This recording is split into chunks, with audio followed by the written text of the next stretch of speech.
In a sports world where we are bombarded by professional athletes dunking on 10-foot hoops or knocking their opponents to the ground with bone-crushing hits, the more methodical thinkers in the world of sports are often forgotten. Well, this month, Beijing hosted the second annual World Mind Games, where some of the craftiest thinkers on the planet gathered to compete in games like chess, bridge, and the popular Chinese game Shangqi. Ian Jacobs went to find out just how these less physical and often more patient competitors fit into the world of sports. Both professional and amateur board game enthusiasts took part in the second ever World Mind Games in Beijing last week, and the level of competition was as fierce as any sport. Players representing a number of board games filled the Beijing International Convention Center with hopes of taking home the top prize in their respective competitions, and competitors from all different ages matched wits in a number of different events.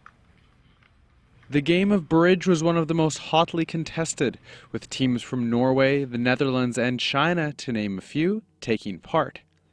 Fred Gittleman, a member of USA's bridge team, began day one of the week-long event with a loss to Team China, and he spent some of the afternoon meeting with his partners to try and find out what was going wrong.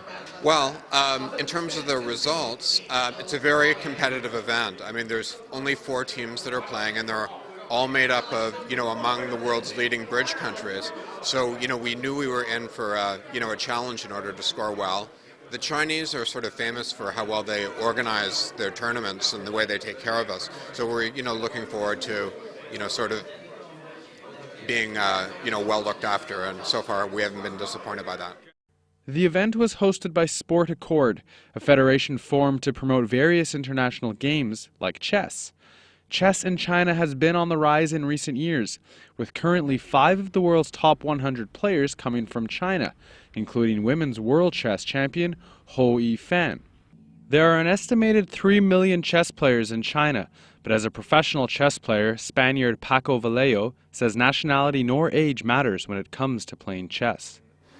I don't think it matters so much if your opponent is Chinese, women, or 25 years old, or 60, or 5 years old. I mean, we chess players, we are so used to play against different people. I mean, when I was 5 years old, I started to play with people with 60 years old, and they were smoking cigars, and I was like, what is this? No? But I mean, we are completely used to that, so it doesn't matter. While chess is becoming more popular in China, it still falls well behind Chinese games like Xiangqi and Go. Both were strongly represented at the World Mind Games by many Chinese competitors. Xiangqi is also known as Chinese chess, and like chess, it represents a battle between 2 armies out to capture the opponent's general. But it differs from the chess that Westerners are familiar with, as pieces are given more freedom to move around the board. The game is often played by older Chinese men, and its cultural and historical ties date back to the 5th century. And its popularity at the World Mind Games is as strong as ever, with contestants focusing all their mind power on the competition.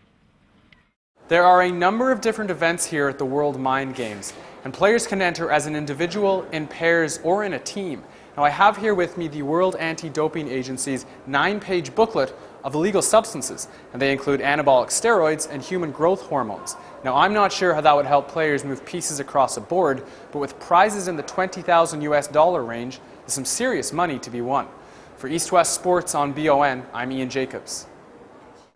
Ian now joins us in the studio.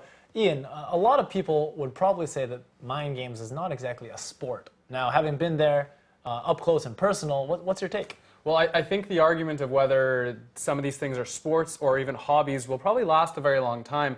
But after seeing them in person for the first time for me, I can definitely attest to the amount of concentration it takes to do any of these things, playing chess at a very, very high level, playing checkers at a very high level. So whether it's a sport or not, the amount of concentration that it takes to play these games is something that you may not find on any field with any ball. Now, sport or not, some of these games still have their stars, one of them being Hou Yifan, our girl who won the Women's World Chess Championship just a few weeks ago. Now, her being there, was it a big attraction? Was there a lot of fanfare?